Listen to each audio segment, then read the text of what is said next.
Here's how to keep a conversation going with anyone so you can get past stiff small talk and awkward silence and create a connection faster. One reason people struggle to come up with things to say is that they don't associate enough. When you're talking to someone, pay attention to what's around you. Make associations about what you see. And then when there's a silence in the conversation, you can say, "There's something with this room that feels so homey. Do you think it's the plants? Or where did you get those shoes? I've been thinking about getting something similar." Rather than trying to pull topics out of thin air, you're looking around you and mention things you wonder about. Here's what most people don't know. It's enough to make very simple statements to get a conversation going. If you look around you and say, "I like that painting," or "This building has beautiful architecture," you give the other person something to build the conversation on. Most people avoid making simple statements because they think they will be stupid or obvious. But what you're really saying is, "I'm interested in continuing the conversation with you. Here's a new topic we can talk about." And then the other person can say, "Yeah, I also like that painting. Are you into art?" Or, "It's nice, but I'm more into older buildings. What type of architecture do you like the most?" Remember this, simple statements open up interesting conversations. But what if your mind goes blank? Practice when you're by yourself. Then it will be easier when you're talking to someone. Try coming up with associations based on what you see. "This is a good book. This cat looks so suspicious. I like how they painted this place." Also, every person has different things they want to improve in their conversations. So we put together a quiz below the video where you get personalized conversation tips based on your unique personality and goals. It's free, so check it out. Okay, so we talked about how to associate. How do you move on from just talking about the things around you? By seeing conversations as a timeline. First, you say something or ask something about the present, and then about the near future, and then about the far future. This is such a smart mindset because it makes your questions and statements feel relevant and never random or out of place. So let's say that you made an association about the present. There's something with this room that feels so homey. And then you're maybe talking about room design for a while. When that topic dies out and there's a silence, you can say or ask something about the near future. "I'm looking forward to moving soon so I can have my own place." That might lead to a conversation about what your dream apartment could be like. And now you can ask or say something about the far future. "I'm dreaming of living abroad at some point in my life. Where would you rather live?" Because you started off with the present and then gradually moved into the future, the new topic feels relevant. But most people still get stuck in surface level conversation. That's why you need to think IFR. First, you inquire. Inquiry means to ask a question as if you really want to know the answer, not just for the sake of asking. And then you follow up with a second inquiry, and after that you relate by sharing a reflection about what you were talking about. Here's an example conversation with your coworker or classmate or someone you like. "I just came back from Spain." "Oh, nice. What did you think about Spain?"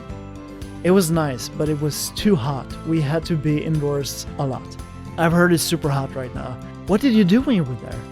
And now they start sharing more about what they did in Spain. Because you followed up on your first inquiry, you make it clear that you care. That makes the other person comfortable to talk more, and it keeps the conversation going. But you don't want to get stuck in what I call the listener's trap, where they just talk and talk. So you relate.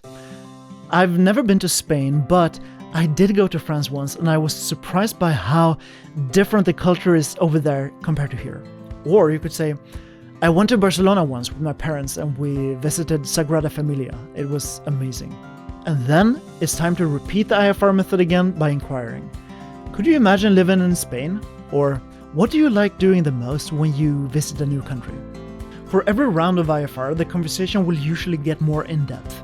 For example, the other person might start talking about cultural differences, and then you share some thought or experiences related to what they said. And when you shared your thoughts, you encourage the other person to talk with a new inquiry. Have you ever ended up in a conversation where either you or the other person had to do all the talking? Remember how gut-wrenchingly awkward that was? The IFR method solves this by creating an engaging conversation where everyone gets to talk. Use the IFR method and people will love talking to you because it will be engaging and it makes it easy to get the conversation going. But maybe you haven't been to Spain or France. How can you then relate? By using conversational threading. Truly listen to what the other person said. It was nice, but it was too hot. We had to be indoors a lot. You can break down what they said and relate to any part. They thought Spain was nice, so you could say, what was your favorite part of the trip? They thought it was hot, you could say, it's been so hot here too. Last week I had to drink ice water all the time. They were indoors a lot. You might say, how did you spend your time indoors? Did you visit any museums? Listen closely to all the different parts of what they said and choose something to relate to. How you ask the question makes all the difference. Most people would say, what did you think of Spain? It sounds like they're just being polite without really wondering. If you say, what did you think of Spain? You make the other person feel like you actually care, and it makes it more fun to talk to you, and they will invest more in their response. When I started asking like I really care, my conversations became much more interesting. But sometimes we blank out and just can't come up with a topic to talk about. That's when knowing how to do a conversational jump will save you. People who feel uncomfortable socially tend to think that conversations have to be linear. That's not true. Linear conversations bore people because you get stuck talking about the same thing for too long. When a topic is ending, do a conversational jump. You've talked about weekend plans with your friend, but the topic is coming to an end. Now you make the jump. By the way, do you have some other country you would want to visit now that you've been to Spain? Or, speaking of museums, have you been to the Metropolitan Museum here in New York? It's my favorite museum. You can even jump back to a conversation you had a few days ago. By the way, did you ever get around to buy that e-bike you talked about? When a conversation fizzles out, feel free to jump. I learned this trick from a friend who's so smooth at getting past those awkward silences by simply jumping back to a previous topic. And finally, conversations aren't meant to go on forever. If a conversation lasts for half a minute, that's completely fine. See it as an ongoing process where you talk a little every time you meet and take off where you ended last time. Hey, good to see you again. Are you still jet lagged since your trip, or how are you doing? And you're off to where you ended. I go more into detail in my free training that you find on the link below. This is the first of several videos on how to make conversations, so make sure to stay subscribed. Speak soon.